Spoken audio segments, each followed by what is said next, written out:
Let's get ready to rumble. Look who we got here, Mr. Rhen. Good luck, and the Mobile Master, The the Mobile fair, Master. the Mobile Master, the Fair Hope King. Man.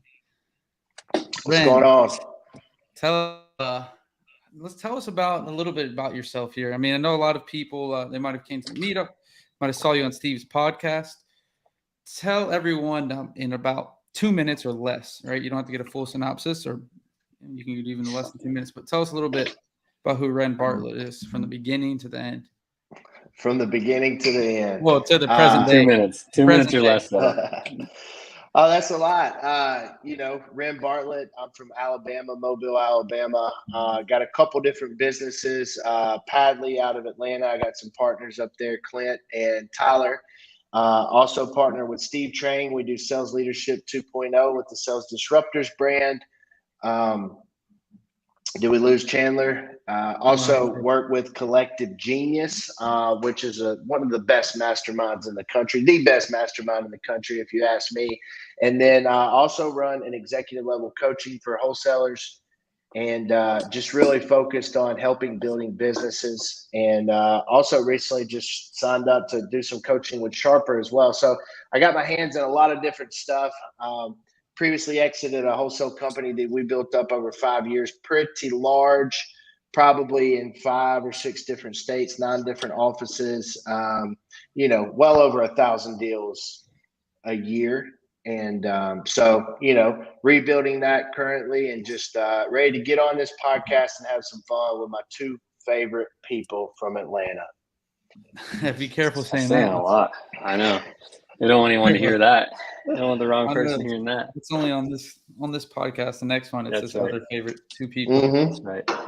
Like it though. We take the back seat though. So Rhen, tell us a little bit about what you are doing right now, about what you guys are starting up in Atlanta, and just kind of like a little bit about y'all's team you have. Yeah, so got my partners up there, Clint and Tyler. Started with them probably August, and we've been able to do some really amazing things in a short period of time.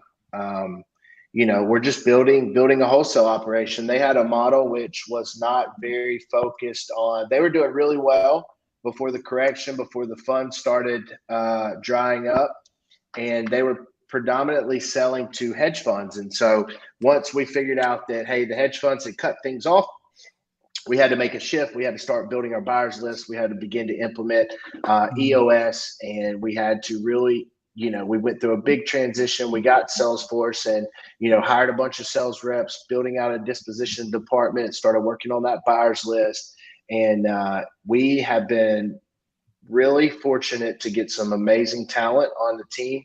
And we've had some great success recently when a lot of other companies are eating sand. This market correction's been tough for a lot of people. We've had a tailwind at our backs for a long time in the real estate space, and just a little volatility in the market right now. So, but we're doing good, man. We bought over 30 contracts last month, sold a ton, queued up to have an amazing November, and really looking forward to some exponential growth over the coming months. I like that. So Rhen, let's talk a little bit about just some of the shifts you guys have made on the front end and the disposition side to go into basically just have one of your best months wholesaling yet. Yeah, so some of the shifts that we made, I mean, we made a lot of shifts. We've really focused on dialing in our marketing efforts and talking to the right people, getting them on the phone at the right time and giving them the right offer, letting them know that we have all the tools in our toolbox to help them exit the property quickly, efficiently, and effectively while maximizing the equity that they have inside of their home. We got marketing very dialed in. We partnered up with a new data aggregator and really hammered down some costs there. We renegotiated things with vendors. With this market correction, we had to take a look at our expenses. We had to get our financial forecasting and budget models really dialed in. We had to understand what are the different percentages of revenue that is sucked up by each bucket. We had to make sure that we're building for profitability during a time like this. And so with that, just taking a look at every division and trying to maximize the throughput so we can get the output that we're looking for. So marketing, we dialed in, renegotiated vendors. Lead management, we began to formalize the structure. Formerly, they only had Padley only had one lead manager. We built that team up there, and so we're training and hiring and teaching people how to be effective lead managers. And then we're staffed up big time on the acquisition side, really focusing on a lean and mean process where we can close every closable deal. We've had to change our talk tracks to sellers and let them know that, hey, we're not buying this house. So we're very transparent and telling them that we are going to wholesale this property. Here's how we're going to do it. On the investment sales or the disposition side, we've had to get extremely aggressive in building our buyers list and making sure that we're putting the right deals in front of the right people, selling the sizzle, selling the opportunity, showing them that, hey, even though this market is extremely volatile at this time, there is still massive opportunity to continue to build your investment business, to continue to build your investment portfolio and allow you to reach the goals that you have from an investing standpoint. So getting just hyper focused, hyper intentional, and knowing that we have to survive through this market correction so we can come out the other side and thrive. All right, I like that. That's a big answer there, but that's what we like to hear here on the podcast. So, Rhen, tell us a little bit more though before we go into details about where you guys are shooting for now. Tell us a little bit more, because I think a lot of people watching this, or they're going to watch the situation, which they might not have done yet in terms of cutting those expenses. And so, what was something that you really were looking at? I mean, when you're looking at expenses, I mean, I know probably already know the answer, but for the listeners, just so they can hear it. What are you doing and how are you identifying this as an expense that you want to cut? Right? Because people are hard to replace, especially during this time. So where are you starting first? Are you starting with marketing? Or are you starting, where are you looking to cut these expenses first? So I really think that you have to have your books clean and you have to have forecasting budgets and models in place so you can see, hey, if I'm spending this cash allocation here, what type of return on investment is it getting me out the other side? And first we go and we immediately look at where are we wasting money? Mm-hmm. Where are our luxury expenses? Where are we just blowing money?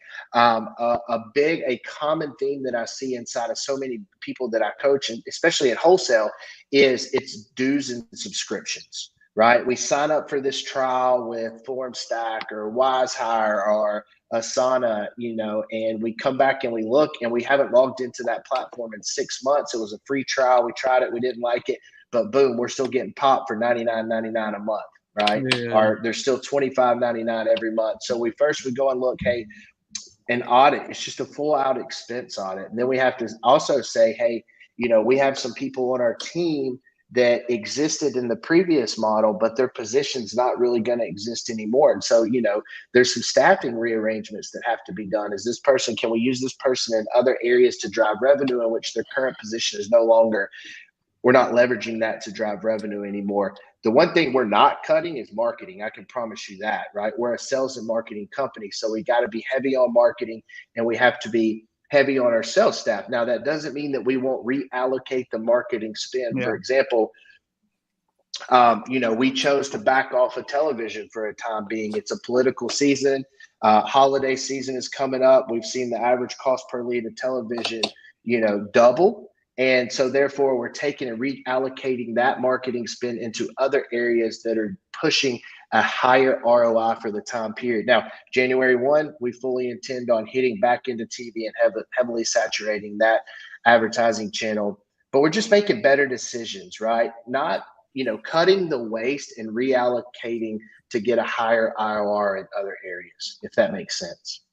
Yeah, complete sense. And guys, if you have questions, let us know. We're already 10 minutes in. To go for 30 because Big Rhen, he's got to get home and cook some dinner for the kids and the fam. That's right. And 20 more minutes, guys. So leave some questions if you have any for Rhen here. Chandler, go ahead and you got any other ones? Yeah, I mean, I was just gonna dive into a little bit deeper. One of the things, Rhen, you really, also Rhen's also our mentor, so he talks to us on a weekly basis. And one of the things that you talk about is just wartime leadership and that it's not easy. So what have you kind of done, and what shifts have y'all made from a leadership perspective going into this downturn? Obviously, you've cut costs, you've changed marketing strategies, and you've been more consistent. But what's the narrative you're telling your sales team, your marketing team, just your team as a whole? Yep. So what I do love to say is it's easy to be a peacetime general. It's freaking hard to be a wartime general, right? Soldiers are made on the battlefield, not back at the camp. And so we want to show up every day with our helmet and our shield and go to war. But the way that we do that in business is we control the narrative. It's the language that we use inside of our companies that help us control that narrative. For example, the entire fourth quarter, our mantra, our theme, what is work to cut, right? And so imagine a boxer when they get into the ring, their goal is to immediately cut their opponent, right? Just a small cut in the eye, small cut in the nose. As they cut that, they can sit and jab and jab and jab until it swells or until their eyes start bleeding and they lose their vision. And then we can go for the knockout punch. So right now in the environment that we're in this market, we're just trying to work the cut, right? We're trying to show up every day and just jab, jab, jab, jab, jab. And when we get some stability in the market, we can go for those big home run swings. But we're not trying to do anything crazy. We have a model that works. We're trying to show up every day, work a process, be consistent, drive revenue. Now's the time for base hits, not home runs. And so we're mitigating risk. We're not taking on any big flips or anything like that. We're trying to shorten our cash realization cycle. But to answer your question and going back to that, it's all language. And that's how you show up. And also as a leader, it's speed of the leader, speed of the team, speed of the captain, speed of the crew. And so we can't in this time be sitting up in our glass office just barking out orders. It's time to get in the battlefield with the troops. You know, we have executives, owners of the company that are on the phones. Clint, the CEO of the company, he's working dispositions right now. He's handling every retrade, every seller negotiation. He's the best salesperson in the company. It is the highest value activity that we can do right now is to be on the phone handling price negotiations and price retrades. You know, on the front lines, if we're missing our contract number, I have to get on the phone and make that up. We're training every day. We're making sure that we've modified our language appropriately. Another common thing that you'll see in the fourth quarter is everybody wants to slow down and take their foot off the gas. It's the holidays. There's Christmas shopping. Thanksgiving, we're off for a week. New Year's, we're off for a week. And so we're making sure to maintain the language that, hey, we are going to finish strong because how we finish this quarter is how we will start the next. What a lot of people don't realize, but I get to see under the hood of a lot of business, is December is not typically the worst month in a wholesaling organization. It's January because all of the actions that we do today pay us in 60 days. And so we're working all the way up until December. And then all the cocktail parties start. You know, we're going out, leaving work early, got to go shopping, got to do all the honeydews, coming into work hungover or whatever because we stayed out all night at a cocktail party. That hits us in January, which, you know, sucks cash, sucks the oxygen out of the company. And who wants to start in January, brand new year, with no cash, no oxygen, no lifeline in their business? And so, Chandler, drive the narrative, control the narrative, make sure that your language is that is, you know, ready to go to war every day.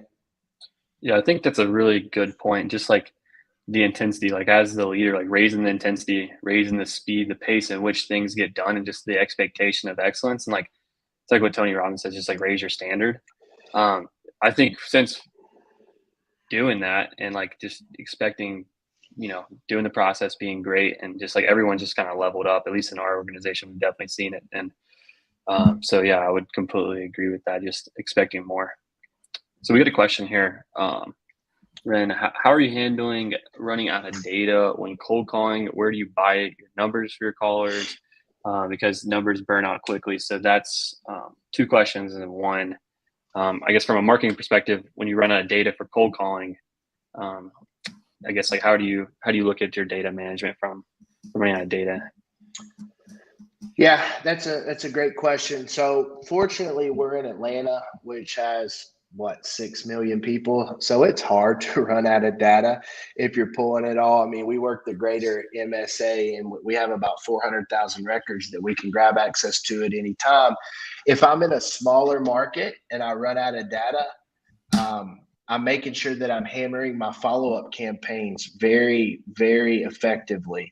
I'm hitting them also from all different angles. So I'm not just cold calling them, I'm texting them, I'm direct mail, however we can reach out to them, and just rinse and repeat. People will respond through different channels. Different people respond through different channels. And so if you're a one-trick pony and you're only cold calling and you're in a smaller MSA, you're going to exhaust that data over a period of time. And so how can we be evergreen in our marketing? Not evergreen. I forget the term, but it's everywhere all the time, hitting them from every channel. And so I would encourage you to, hey, differentiate your marketing channels, because if you're solely dependent upon texting and they come out and change the laws and all the text providers or text platforms shut down, you're up the creek without a paddle, right? And so how can you diversify your marketing channels so that you're talking to different people? Additionally, you will get different responses from different people at different times by leveraging multiple marketing channels. Omnipresent is the word I was looking for. So we want to be omnipresent in our marketing channels and be hitting them from all angles, right? 80-year-old Miss Sally who lives next door, she might not answer a text messages because she's got a Boost Mobile flip phone, but you get that piece of direct mail in her hand, she's sticking it up on the refrigerator and it'll stay there until the postcard fades to yellow because it never leaves. And so, smaller market, you exhaust your data, go back, rewash it, reuse it, work them follow-up campaigns, make sure you're pushing everything that responds into a CRM, even if it's in a prospecting bucket and not a qualified lead bucket, so you can continue to follow up and have a conversation with those people. Like it. Another thing too, like just to add on to Rhen's points, like when you like the follow-up campaigns, a lot of times what you to do is like you buy a list and you text it or call it, and then you wait like 6 months, and then you're like, man, what do I do with this data? Like I have nothing else to buy. What we started doing and what Rhen's hitting on too is like every 30 days, every 45 days, you should be going through that list again, even if you've already gone through it. So just make sure you're doing that if you haven't done that yet. If you haven't talked to the list in 6 months, like you should be doing it every month. Even some people are doing it like 9 times a day. So yeah, I got one more thing. One just to nail down on the coffin here.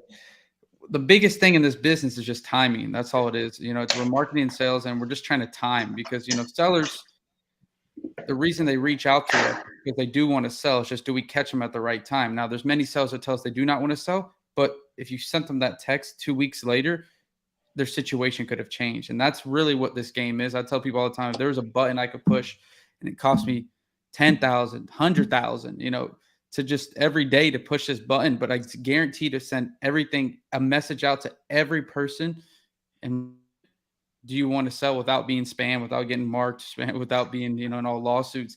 I would do it because the timing of the deal and the timeline, the amount of times, like Rhen was talking about, you get a hold of these sellers, you talk to these sellers, you are able to get in front of them. The more you're doing that, the better chance you are getting a deal, right? Because they might tell you, but the next day, or no today, but tomorrow, the next day, they will sell because their situation changed. They might have inherited the property. Their family member died.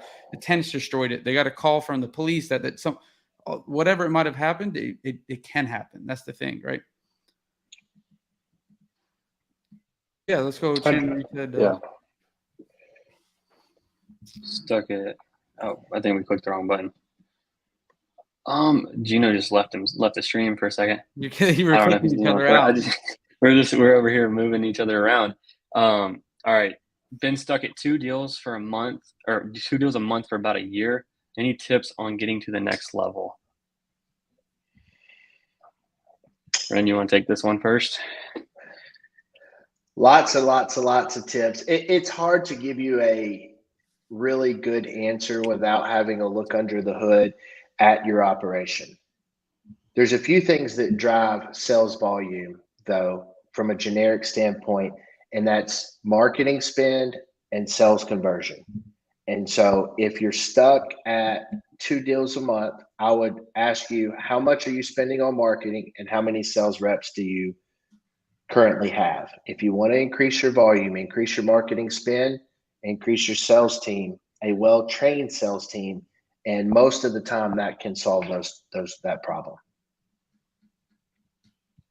Yeah, and just to add on it to it as well is typically, like, at least what we see a lot of time is if you're really good at closing and you're closing 2 deals a month and you close 1 in 4, 1 in 5 people you give an offer to, either you're not giving enough offers or you don't have enough people coming into your system. So if you only have 20 leads a week and 100 leads a month, then you definitely need more leads. If you're only given, one or like a handful of offers a month, you need to definitely just give more offers. So like what Rhen's saying is, like, either you gotta have more people, but it's a lot of times it's just more volume. So just knowing your metrics. So, all right, another question here. All right, what's your current dispo model, direct to buyers or on the MLS? We utilize every tool in the toolbox. And what I mean by that is we go direct to buyer. We list everything on the MLS. We hammer everything. We want to catch as many eyeballs on our properties as possible. It's like fishing. The more lines you have in the water, the more chances you have to catch a fish. And so I think there's a couple areas that make a disposition department. That's the product, the list, and the distribution. So we want to package our product well. We want to know our list, and then we want to distribute it to the right people at the right time. And, so we post on Facebook, we post on Craigslist, anywhere and everywhere we can post a property. We're just trying to get eyeballs on the product and then get them in the funnel into our buyers list so we can have an impactful conversation with them, understand what they want to buy. So the next time that we have a property, we can get on the phone with them. We're calling our cash buyers first, but we're not accepting offers until it's posted on the MLS, because MLS buyers, there's data that shows that they pay 25% more than a professional full-time investor. And so we want to sell to the onesie twosies. We'll default back to the cash buyer if that's the best offer that we get. There's a lot of onesie twosie type people out there. They're not going to buy highly distressed asset, something that needs $50,000. They want more of a cosmetic flip. And so we most of the time see those properties go to the MLS type buyer. We also want to capture home buyers because they'll pay retail or as is market value for a property, and they're not looking for that discount to make up their margins. So we are exercising every exit strategy possible in order to maximize the throughput of our volume. Like it. With flippers not buying as much, needing to buy at a more conservative price, who are you selling to? We'll start with that first person. It's like, who's your primary? If you had to sum it up for one of those channels, which channel would you say has been the most? Probably just the 80-20. Yeah, it's really, and honestly, I don't have an exact number that I can pull up on a dashboard to tell you what the buyer type is, but I would say it's split pretty 50-50. What I can tell you though is most of the purchases are swaying towards cash, meaning that, hey, whether we sell it through the MLS or we sell it off market, it's either hard money cash or private financing or cash, right? And so we are seeing more cash transactions right now for whatever reason. The buying power of the average home buyer has compressed. It's getting sucked out with higher interest rates. And so what we're seeing is not as many retail type transactions. Loan applications are at a low right now. Not as many people are buying. They're sitting on the sidelines, waiting to see if interest rates normalize, if they're going to be able to get a better deal. Chandler's teaching amazing things right now, really dialed in on what do you call it? Mortgage buy down and things like that. You should do an entire episode on that, Chandler, how to buy your interest rate down. But we're seeing 50-50. We're still transacting with conventional buyers, FHA, but they're wanting a better product. They have the ability to be more picky. They're not putting out an offer and getting overbid by 10 or 15 other offers anymore like they were back in February, March, April, May. So, we're having to sell at a deeper discount, still trading houses, but not, our average profit per deal has compressed over the past 180 days, 90 days. And so we're not able to get as fat of spreads as we were back before this little market turn, but people are still buying houses. And I think they're going to continue to buy houses, but I think that they're going to have a lot more selection. And so what that means for us is if we are selling a novation type house or a retail type house, that we're going to have to be the best value on the market, or they may not choose our property. Yeah, and just to echo Rhen a little bit too on just who's buying is like, I actually did a little bit of a study just to nerd out the other night, and I think it was 75% of our transactions we're selling are to cash buyers, and then 25% are to conventional. So most of the people who are buying, like what Rhen's saying, are the people who are looking to do some work. They're still cash, and conventional is definitely getting harder. So we're working on some buyer credit stuff. Rhen, we got another question. I think he had a two-part question. So are you adjusting, like basically just how are you adjusting your price point of homes like for when you're underwriting to buy, or like on the acquisition side? We are looking to be more conservative, but we're not really adjusting our price point on the buy side. We're resetting expectations with the seller. And what I mean by that is in our talk tracks, we're telling them, hey, we're going to wholesale this property. We will this number. We're going to do our best to go out and get this number. But if not, you're going to have to work with us and understand that the market's changing daily. Flippers are being exponentially more conservative with their numbers because they don't know, they don't have a crystal ball. They don't know what's going to happen in 4 to 6 months once they could complete this property and list it for sale. And so our underwriting is at best a guess right now. How we used to underwrite deals doesn't work today. How we underwrote deals 3 or 4 or 5 years ago still doesn't work. People are getting extremely squirmy. And so we're being more conservative with our underwriting, but we're also setting the expectation with the seller and letting them know that we may have to come back and ask for a price reduction to get this property moved. There you go. All right. So let me answer this question just because that way we can and Rhen, if you have something different, let me know. But I think we worked pretty similar process. So you guys list your properties that need to be renovated also. How does that work? Just normal novation, or do you take them down first? So I think a lot of people hear that term now, novation. My boy Eric Brewer, a basketball bro, Rhen, like he got that pretty popping.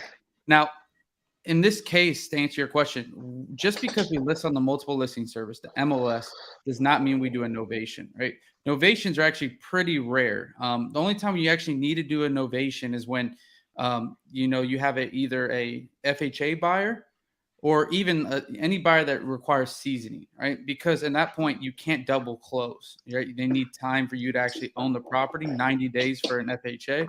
And so in that case, then you have to change your title in ownership and go directly with your seller and do a novation. But 99% of the time, and Chandler, you can let us know if not, but 95% of the time, we're either double closing with the cash investor. Chandler already told you 75% of our deals are cash investors. We can just double close same day. Georgia has very low closing cost, so you're able to do this. I know in some areas it's better to do a novation every transaction because you save like 2%. Georgia, it's very low. And then as well as even some of our conventional deals, I would say probably 85% of our conventional deals, right? 85% of the 25% deals are deals that we still double close conventionally by just letting the lenders know, letting the underwriters know ahead of time what we're going to do. So very rarely do we actually do an actual novation. We just take them down, or excuse me, don't take them down. We just list them on the market when we have them under contract. And then we're able to do a double close, same day closing 99% of the time. And if we do have to do innovation, we will. But at the same time, like I said, it's rare. And reality is you can just double close same day with the seller. Mm-hmm. What do you guys think about that, Rhen? Yeah, and just to add on, like if the property needs to be, I would agree. If the property needs to be renovated, because I know you asked a little bit about that, just put it on there. There's all kinds of buyers who are going to, buy. Like we had a property, just for example, it was like on Lake Lanier, if you're familiar with Georgia. It wasn't on the lake. It was like just in a community nearby the lake. And it needed like $70,000 worth of work. It was like a 3-2, 1,500 square foot. Some random lady who is an architect and likes to buy houses and live there for three years and then sell them later once she's like made it really cool and unique to hers. She bought it and paid $30K over asking. This was like a couple months ago. Like it was a deal that would like never sell. It was really, really bizarre. But you'll get all kinds of people like that. That's not super often, but you have flippers, you have every single person's on the MLS buying. So even if it's renovated, you still list it because you'll still sell it for more typically, unless it's a heavy rehab. So Rhen, ending up here, we're getting closer to 30 minutes, 15 seconds. Rhen, people are going to ask questions. They're going to see this. How are the listeners going to be able to reach out to Rhen Bartlett? Instagram at Rhen Bartlett. You can find me there. I'm pretty active, trying to a lot of you, and just send me a direct message there. I'm happy to answer any question at any time. At Big Rhen Bartlett, guys, if you're looking for some coaching going on, Rhen has coaching available. I know he's talking about doing something with Clint, but if you're looking one-on-one, check out Rhen on Instagram. Reach out to him. Use that code Level Up, and he's going to get you right. All right, it's not cheap, but I'm going to tell you right now, you're going to get within 2 months of your deals closing. You're already double it right there. If you could think this, Rhen's put under an agreement last month. His company 32 contracts, right? So if you could just do a quarter of that, 8 contracts at $10,000 a piece, which is the bare minimum, that's $80,000 right there. And just off some stuff that Rhen can teach you. And if you go on MLS and you actually take stuff that Rhen will teach you, your deal size will go to 20K, and right there you'll make 160 testing into Rhen. But anyway, Rhen, what do you want to leave the listeners with, and we'll close out? Just get out there and get it, guys. If it's to be, it's on me mentality. You got nothing but air and opportunity, and there's no reason that you can't go out and capitalize and have the same success that your boys Gino and Chandler have. They've been able to do amazing things over the past couple of years, and maybe you're past them, maybe you're on the way to catch them and do even bigger and better things. But there's no day like today to get started and change your financial future. Real estate can do that. I believe in it. I teach it every day. I'm in it, working in it every day. I'm not just a coach, but I'm an operator. And man, I love it. And if you're not in the game, get in it. Let's go. I like it. Guys. I like it. We'll see you guys next week. See you. Rhen, Thanks, we'll see you guys. Reach out to Rhen on Insta, baby.